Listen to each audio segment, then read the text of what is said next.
Для ребенка умение вести себя на дороге – это не только его желание или нежелание это делать. Во многом это зависит и от личного примера всех участников дорожного движения. А вот рассказать и показать основные правила и о том, как же необходимо вести себя в тех или иных ситуациях – задача взрослых. Может ехать спецтранспорт с включенными маячками и звуковой сиреной. Если просто включен маячок световой, это не значит, что они едут на вызов.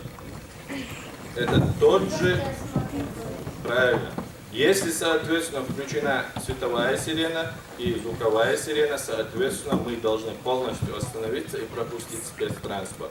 А в категорию спецтранспорта у нас попадает скорая, полиция, пожарная. Умение подать сложные правила – это тоже талант. Сотрудники госавтоинспекции в наглядной интересной форме показывают школьникам, как именно нужно вести себя в той или иной ситуации на дороге. Но для начала узнали, какие знания все-таки уже имеются у ребят.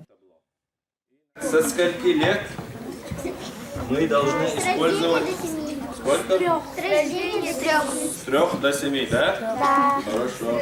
Для проведения таких обучающих уроков в школах и детских садах республики сотрудники госавтоинспекции подготовили специальный реквизит. Ведь гораздо проще запомнить информацию, преподаваемую в некой игровой форме. А участие самих ребят позволяет максимально вовлечься в процесс изучения тех или иных правил. Ребят, смотрите, когда вы стоите на тротуаре, то есть на линии с пешеходным, то есть с проезжей частью, ни одна ваша конечность не должна выходить на проезжую часть.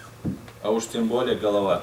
Это не просто обзор свода правил дорожного движения, которые не всегда запоминаются в сухой лекционной форме. Создание конкретной ситуации, выяснение, как именно поведет себя ребенок в ней, и уже дальнейшее корректирование – вот основное в этом процессе. Внимание, впереди пешеходный переход.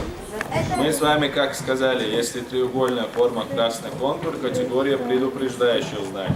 Мероприятия по обучению подрастающего поколения правилам поведения на дорогах в Чеченской Республике проводятся регулярно. Это и школы, и детские сады, и другие учебные заведения. К тому же учителя сами на специализированных уроках рассказывают детям о правилах дорожного движения. Узнавали качество своих знаний по правилам дорожного движения.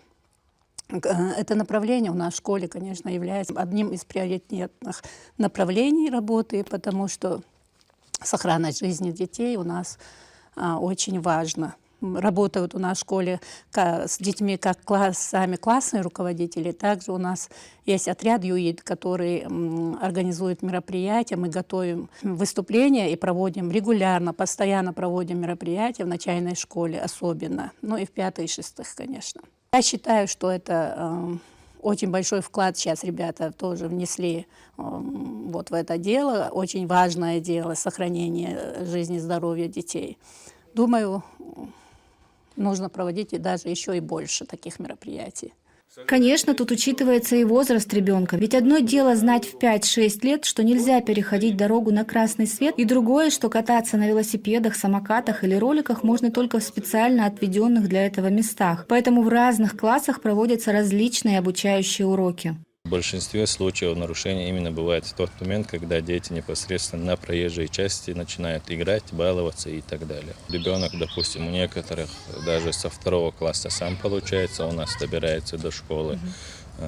Родители на такой момент, получается, отвечают, что ребенок у нас живет рядом с школой, что ему недалеко, он знает, но все же основная опасность для ребенка в первую очередь это на дорогах получается. А хочешь не хочешь, им приходится переходить проезжую часть и невольно сталкиваться приходится опять же с теми же потоками транспорта.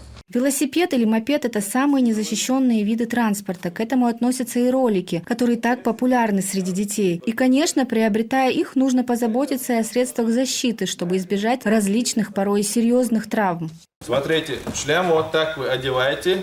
Шлем нужен, как вы сказали, для защиты головы, правильно? И дальше у нас идут вот такие нарукавники, либо перчатки.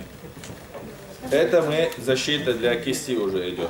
А вот в салоне автомашины ребенок целиком и полностью зависит от водителя. И пренебрежение элементарными мерами безопасности не только для себя, но и для ребенка может обернуться трагедией. Ремни безопасности для взрослых и специальное удерживающее кресло для детей – самый действенный способ обезопасить свою поездку. Ребята, На ваш взгляд, со скольки лет мы должны использовать...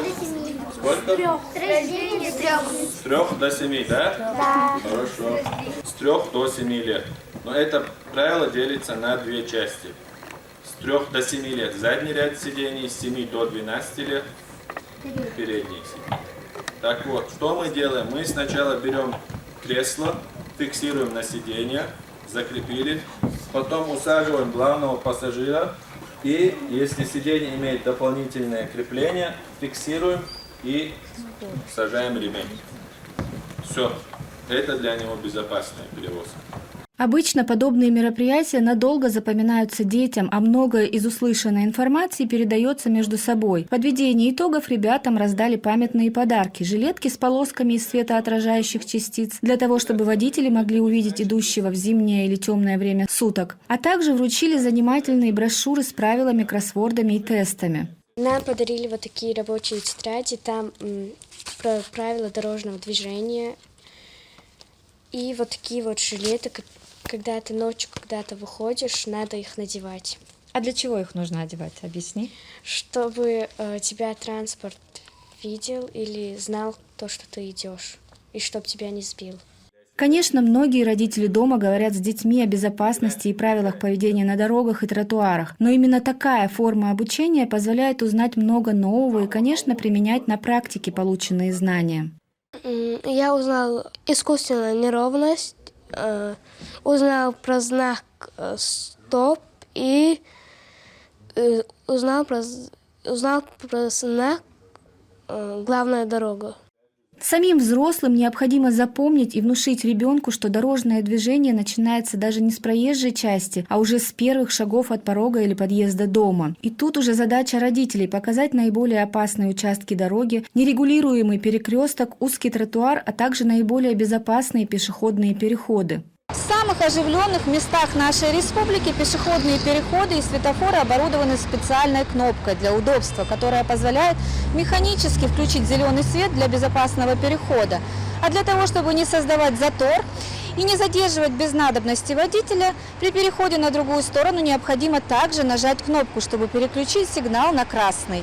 В силу возраста дети часто еще не умеют предвидеть опасность и только учатся оценивать скорость движущейся машины. К тому же из-за невысокого роста они часто бывают невидимы для водителей, что опасно для жизни. Именно поэтому так важно научиться всем участникам дорожного движения быть внимательнее и уважительнее друг к другу. Это поможет избежать опасных ситуаций, столкновений и травм.